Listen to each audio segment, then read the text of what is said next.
On June 9th, presidential candidate Donald Trump promised to eliminate taxes on tips.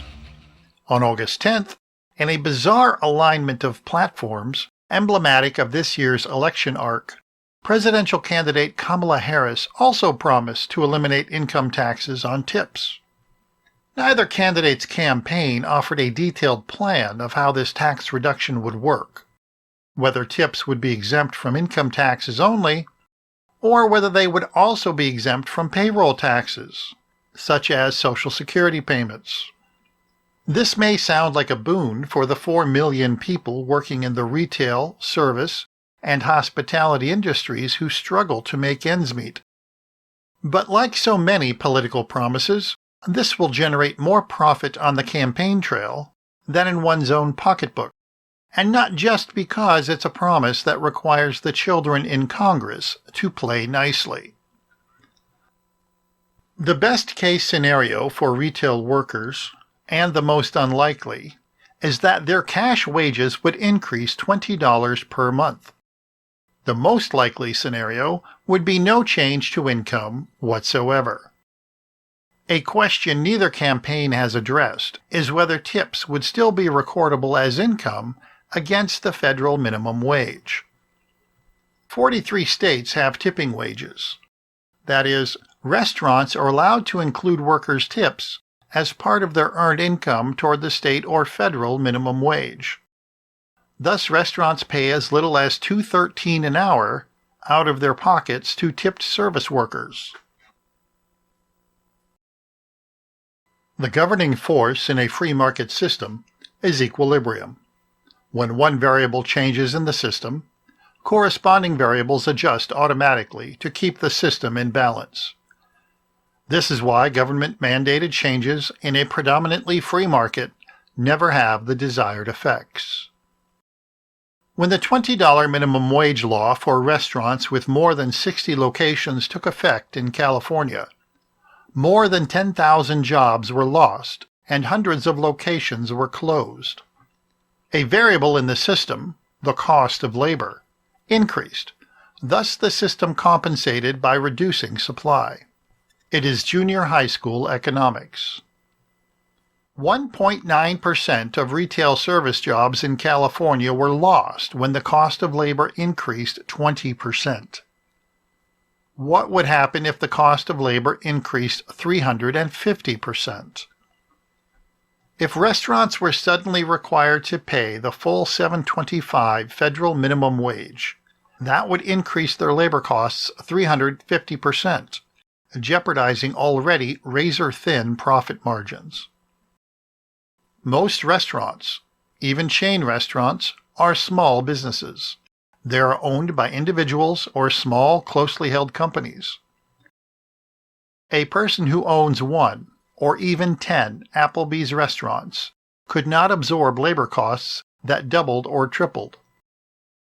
They would be forced to cut working hours and increase prices, reducing its potential customer base and repeat customers in an era when restaurant food prices have nearly doubled and the quality of service is highly questionable. These are immutable laws of business that cannot be changed by legislation, no matter how well-intentioned it might be. And that is assuming that eliminating taxes on tips would increase the net income of retail, hospitality, and service workers. That is a large assumption. The Committee for a Responsible Federal Budget, whomever they might be, has estimated that eliminating taxes on tips would reduce federal revenue by about $2 billion per year, or 0.003% of the federal budget. Hardly worth mentioning. But that is only half of the story, and it is not the interesting half. According to the IRS, the lower 50% of earners pay $500 of federal income tax. Using this number and a generous tax reduction of 50%, retail service workers would see their wages increase about $20 per month, enough to buy 2 packs of cigarettes or 6 quarts of grass-fed organic milk. But that is a misleading conclusion because of the opacity of the statistic provided. We know that the lower one's income, the lower the tax bill. But as income reduces, the amount of taxes reduces to zero, quite rapidly. A more detailed analysis reveals a more interesting fact. 93% of minimum wage workers simply don't pay federal income taxes, and many of them receive more in returns than is paid in during the year. And what about a moderately successful tipped worker who averages $15 an hour? Would they see more money in their paycheck? Perhaps, but most would not see more annual income. 78% of people who make under $30,000 do not pay individual federal income tax. The net effect of eliminating taxes on tips would not change the income levels for the vast majority of retail service workers. And if tips were not counted as income toward the minimum wage, it would have a catastrophic effect on the food service industry, especially full-service restaurants. It's not that I lack compassion for retail service workers.